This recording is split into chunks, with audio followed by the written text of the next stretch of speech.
эч нерсе жетпейт. А бул болсо Москванын бир облусу Королёв деген жер. И воздух намного чище, просто классно.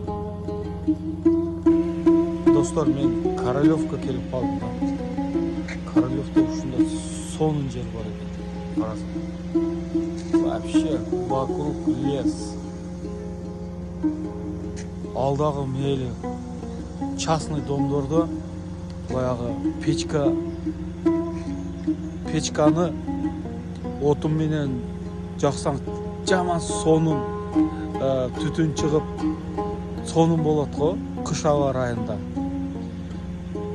Көмүрдүн жыты чыгып жаман сонун. Кыргызстан жаман сагындым мен. Ушундай жер экен да. Мага окшоп сагынып жүргөн таксисттер, жердештер өтө көп да. Сагынган жердештерге салам Кыргызстанды. Кудай буйрса биз дагы жакшы күндөрдө Кыргызстанга барып жүрөбүз.